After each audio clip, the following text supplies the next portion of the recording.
तो संतुलित आहार किसको कहेंगे दोस्तों? ऐसे आहार जिसमें सभी पोषक तत्व उचित अनुपात में विद्यमान होता है, ठीक है, उसी को संतुलित आहार कहते हैं। संतुलित आहार किसको कहेंगे? वैसे आहार मतलब वैसे भोजन जिसमें उचित मात्रा में समान अनुपात में सभी प्रकार के पोषक तत्व विद्यमान होता है, उसी को क्या कहते हैं? संतुलित आहार, संतुलित भोजन कहते हैं, ठीक है। जैसे में वैसा भोजन जो जिसमें कार्बोहाइड्रेट, प्रोटीन, वसा, विटामिन, खनिज, लवण, रुक्षांश ये सभी चीज प्राप्त होता है, उसी को संतुलित आहार कहते हैं, ठीक है।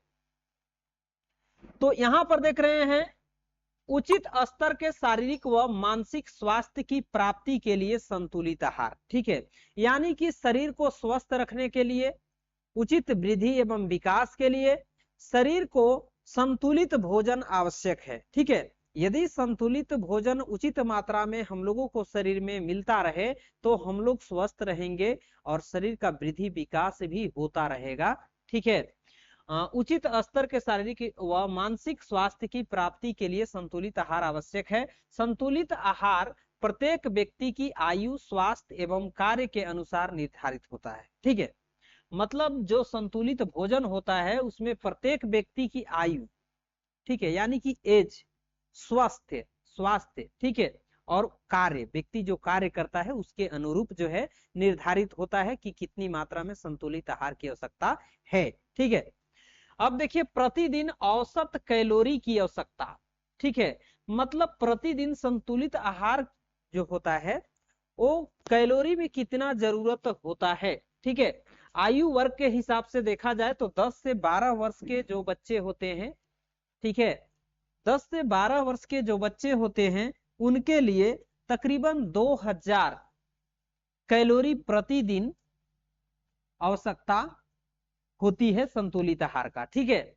इसके बाद है 12 से 14 वर्ष, ठीक है, और 12 से 14 वर्ष के जो बच्चे होते हैं उनके लिए प्रतिदिन संतुलित आहार की बात करें तो 2200 किलो कैलोरी कैलोरी संतुलित आहार की आवश्यकता होती है। 14 से 16 वर्ष की एज वाले बालक बालिका के लिए 2600 कैलोरी प्रतिदिन संतुलित भोजन की आवश्यकता होती है, ठीक है। तो इसको नोट कीजिएगा। 15 से 18 वर्ष के बच्चों के लिए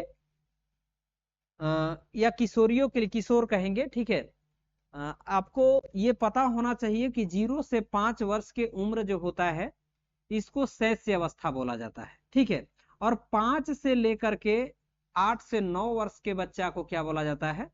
बालक की अवस्था बोला जाता है, ठीक है। तो ये शैशव अवस्था हो गया, शैशव अवस्था, ध्यान दीजिएगा, शैशव अवस्था, और इसको बोलेंगे बालक की अवस्था, ठीक है, बालक की अवस्था, ठीक है, बालक की अवस्था। इसके बाद आपका 10 से लेके 11 से शुरू होता है और 18 से 19 तक चलता है, जिसको बोलते हैं किशोरावस्था। क्या बोलते हैं? किशोरावस्था, ध्यान दीजिएगा, ठीक है। इसके बाद जैसे ही आपका 18 क्रॉस करेगा तो 18 से तकरीबन 25 से 30 तक जाएगा ये, और इसको बोलेंगे युवावस्था, ठीक है, युवावस्था, ठीक है, युवावस्था। इसके बाद जैसे ही आपका 30 क्रॉस करेगा तो इसको 30 के बाद हम लोग 60 65 इसको वृद्धावस्था बोलते हैं, ठीक है, ये अनंत तक जाएगा, तो ये वृद्धावस्था, समझ गए। तो इस तरह से हमारा उम्र जो है 5 अवस्थाओं से होकर गुजरता है, ठीक है, 5 अवस्थाओं से होकर गुजरता है, जिसमें सबसे ज्यादा शारीरिक विकास वृद्धि होता है वो किस चीज में होता है, किस अवस्था में होता है? तो 10 से 11 से लेकर के 18 से 19 तक, इसको किशोरावस्था बोला जाता है। इसी समय जनन क्षमता की परिपक्वता भी आती है, ठीक है। तो इस समय जो है भोजन बहुत ज्यादा जरूरत होता है संतुलित भोजन की। अब देखिए यहाँ पर वयस्क की बात करें तो जो वयस्क व्यक्ति होते हैं यानी कि 19 साल के बाद वाले, उनको जो है 2500 से लेकर के 4000 तक संतुलित आहार कैलोरी में आवश्यकता होती है। इसके बाद 66 से 75 वर्ष जो हैं उनके लिए 2300 कैलोरी संतुलित भोजन की आवश्यकता होती है। तो ये सभी चीजें जो है कॉमन चीज है, इसको याद रखिएगा, ठीक है। यहां से प्रश्न आपके पूछे जा सकते हैं एग्जाम में। दोस्तों ये जो आप देख रहे हैं इधर उम्र की अवस्था, ये सवाल जो है आपका सीडीपी से भी पूछे जा सकते हैं यहाँ से, ठीक है। तो इसको जरूर देखेंगे। भोजन की गुणवत्ता का अनुरक्षण। दोस्तों भोजन की गुणवत्ता मतलब भोजन की क्वालिटी की बात करें तो इसमें जो है इसका अनुरक्षण की क्या अर्थ होता है उसके बारे में, भोजन की गुणवत्ता के अनुरक्षण का अर्थ जानेंगे, ठीक है।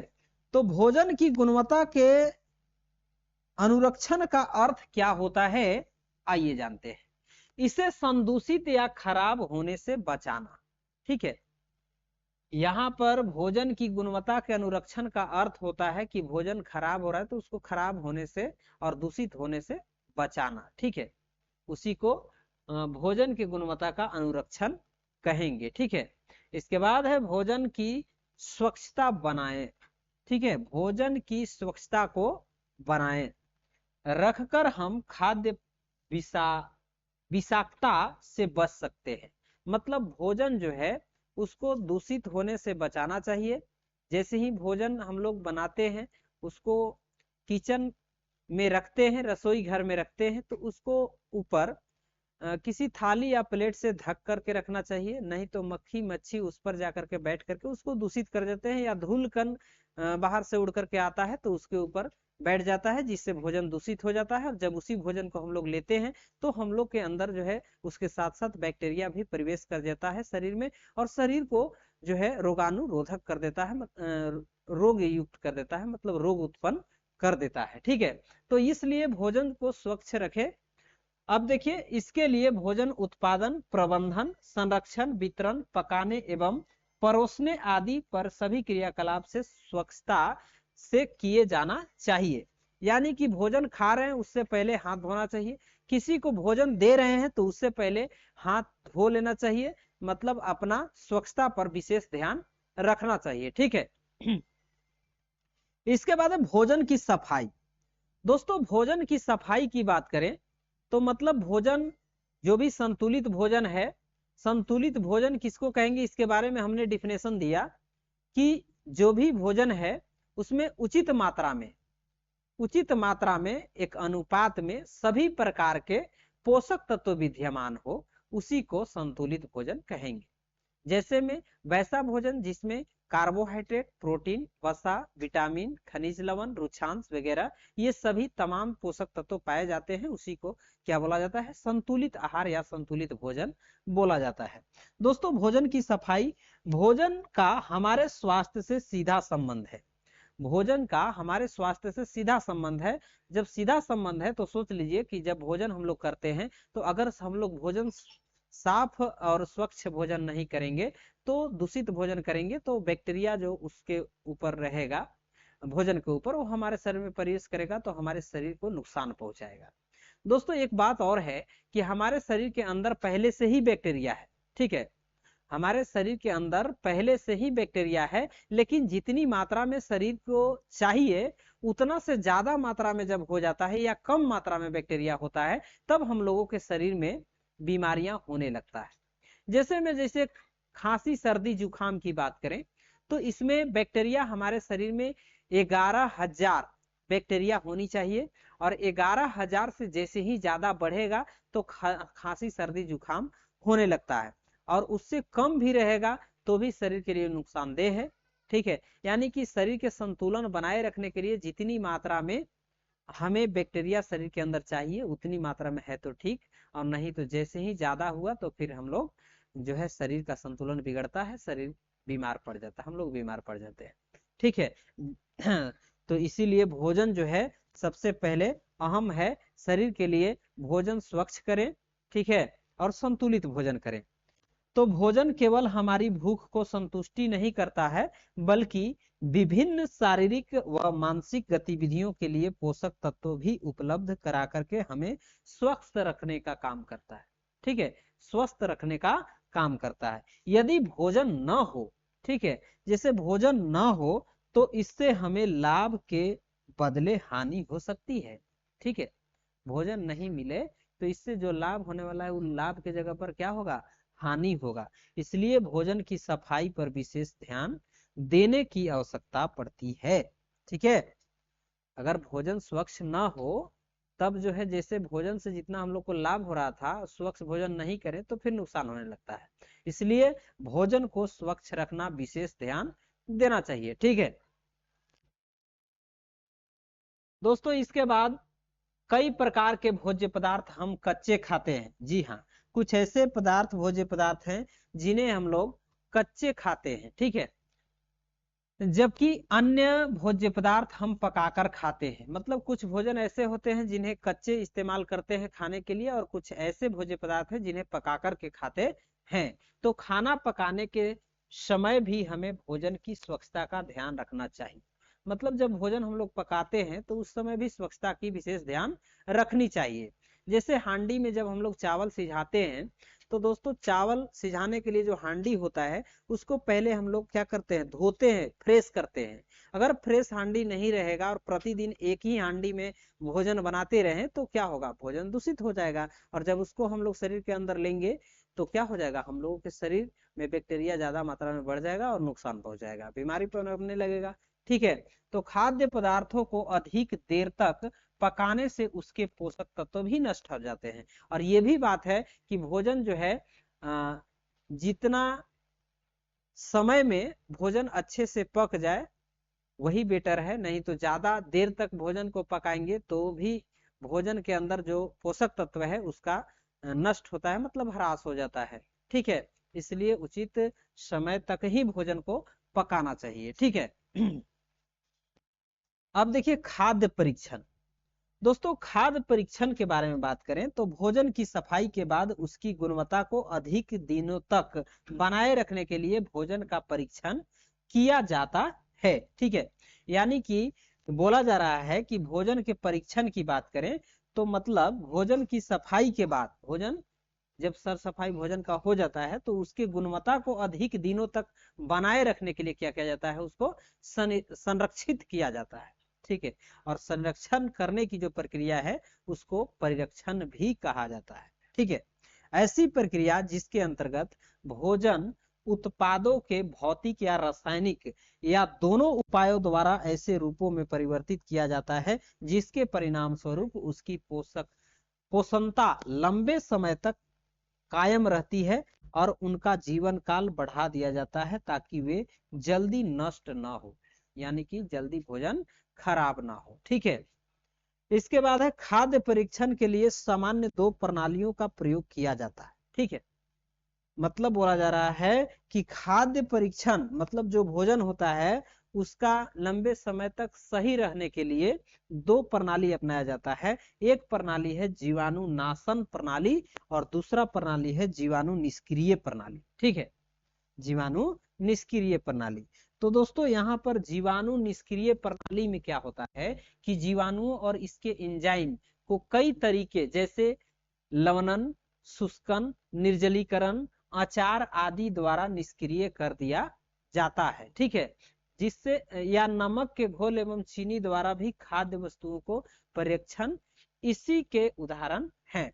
मतलब नमक के घोल से भी संरक्षित रख सकते हैं। जैसे मान लीजिए घर में मांस है, ठीक है, और मांस जो है अभी हम लाए और उसको शाम को बनाना है। ठीक है, तो इस स्थिति में शाम तक खराब न हो इसके लिए क्या किया जाता है, या तो नमक का घोल उसको नमक में मिला करके, मसाला में मिला करके और रख दिया जाता है ताकि वो खराब ना हो। ठीक है, तो वो क्या हुआ, एक तरह से उसका हम लोग भोजन का परीक्षण किए, मांस का परीक्षण किए। ठीक है, अचार का भी वही बात है, जब अचार लगाते हैं तो उसमें हम लोग नमक डालते हैं ताकि नमक डालने से क्या होता है कि भोजन खराब अचार जो है लंबे समय तक बना रहता है और खराब नहीं होता है। ठीक है, तो यहाँ पर खाद्य पदार्थों में अधिक मात्रा में नमक या चीनी डालकर उन्हें लंबे समय तक परिरक्षित किया जा सकता है, क्योंकि अधिक नमक और चीनी वाले बिलियन सूक्ष्मजीवों कोशिकाओं को जीव द्रव्य कुंचन करते हैं। ठीक है, जिससे वे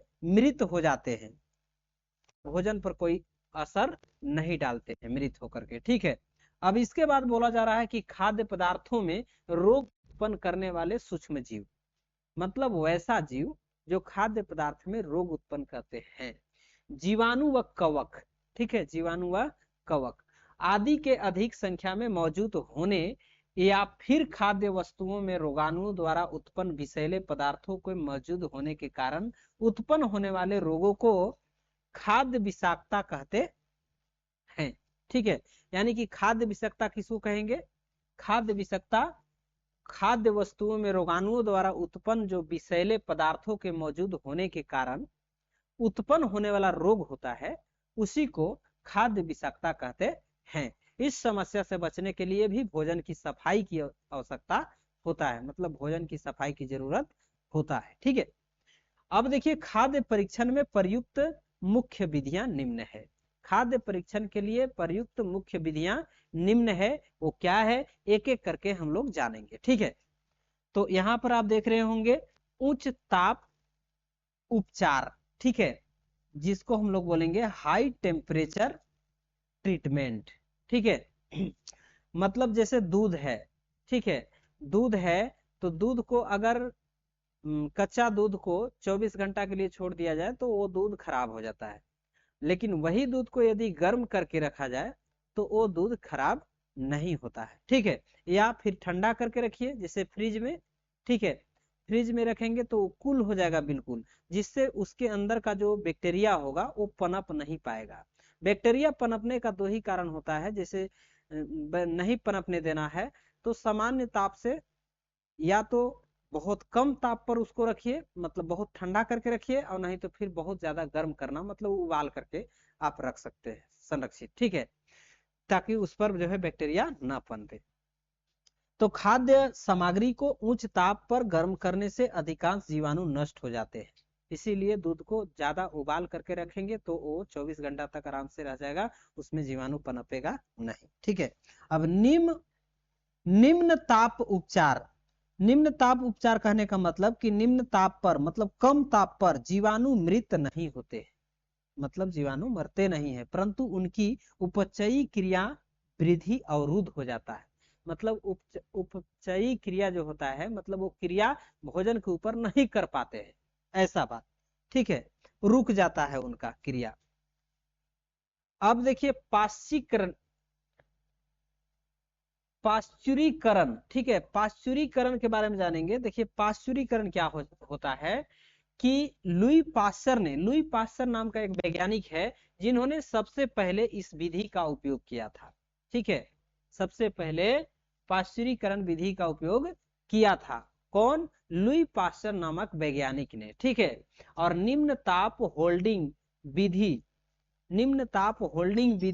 में दूध को 62.8 डिग्री सेल्सियस पर लगभग 30 मिनट तक, जबकि उच्च ताप छोटा काला विधि में दूध को 71.7 डिग्री सेल्सियस ताप पर 15 सेकेंड तक गर्म किया जाता है और शीघ्र ही ठंडा किया जाता है, मतलब बहुत जल्दी ठंडा किया जाता है। इससे दूध में मौजूद सभी रोगकारी जीवाणु तथा अंतः बीजाणु नष्ट हो जाते हैं। ठीक है, मतलब रोगकारी, रोग उत्पन्न करने वाला जो जीवाणु है वो नष्ट हो जाते हैं, और अंतः बीजाणु जो रोगाणु होते हैं वो भी नष्ट हो जाते हैं। इसके बाद है डिब्बाबंदी। दोस्तों आजकल बहुत सारे खाद्य पदार्थ ऐसे हैं जो बंद डिब्बे में बाजार में सेल किए जाते हैं। ठीक है, जैसे सुधा दूध के नाम सुने होंगे आप, उसको फ्रिज में रख करके बेचा जाता है, पैकेजिंग करके आता है। ठीक है, तो उसी तरह से यहाँ पर बोला जा रहा है डिब्बा बंद। ठीक है, इसमें खाद्य सामग्री को भाप द्वारा उच्च ताप 120 से 126 डिग्री सेल्सियस तथा उच्च दाब पर 15 से 90 मिनट तक गर्म करते हैं और डिब्बों में भरकर वायुरोधी रखकर लंबे समय तक सुरक्षित रखा जा सकता है। मतलब उसको ऐसा प्लास्टिक में पैक किया जाता है ताकि बाहर से वायु उसमें प्रवेश न करे, वायु रोधी प्लास्टिक में कहें तो उसको सुरक्षित रखा जाता है। ठीक है, इसके बाद है निर्जलीकरण। ठीक है, निर्जलीकरण क्या है भाई? तो इस विधि में खाद्य पदार्थों को सुखाया जाता है। निर्जलीकरण में निर्जली यानी कि निर मने जहाँ कोई चीज नहीं है, और जली मने जल, मतलब जहाँ जल का अंश नहीं रखा जाता है। तो यानी कि पदार्थों को सुखाना, मतलब वो सुखा देंगे तो क्या होगा, उसमें से जल का अंश खत्म हो जाएगा, जिससे इसमें रहने वाले सूक्ष्म जीवों की सक्रियता समाप्त हो जाती है। ठीक है, सूक्ष्मजीव की सक्रियता समाप्त हो जाती है, उदाहरण के लिए फल और सब्जियां, इसको निर्जलीकरण किया जाता है। इसके बाद है हिमीकरण। हिमीकरण मतलब फ्रीजिंग करना। ठीक है, जैसे फ्रिज में किसी पानी को मान लीजिए रखते हैं या दूध को रखते हैं तो वो क्या होता है, बर्फ के रूप में जम जाता है, तो उसको बोलेंगे फ्रिजीकरण। ठीक है, तो फ्रिजीकरण अत्यधिक निम्न ताप पर मतलब कम से कम ताप पर जीवाणु की उप उपापचयी क्रियाएं मंद हो जाती है। मंद हो जाती है मतलब बहुत धीमी। ठीक है, मंद का मतलब बहुत धीमी, इसलिए वे निष्क्रिय हो जाते हैं, मतलब अपना कार्य करना बंद कर देते हैं। इसके द्वारा फलों, सब्जियों व खाद्य पदार्थों को सुरक्षित रखा जाता है। ठीक है, तो ये था बातें। अब देखिए आज का क्लास जो है यहीं पर समापन होता है, और नेक्स्ट वीडियो का इंतजार कीजिएगा। नेक्स्ट वीडियो में जो है से आपको दोस्तों मैं एमसीक्यू भोजन टॉपिक से संबंधित कराऊंगा, तो आप लोग नेक्स्ट वीडियो का इंतजार कीजिएगा। मिलते हैं नेक्स्ट वीडियो में, तब तक के लिए thanks for watching this video.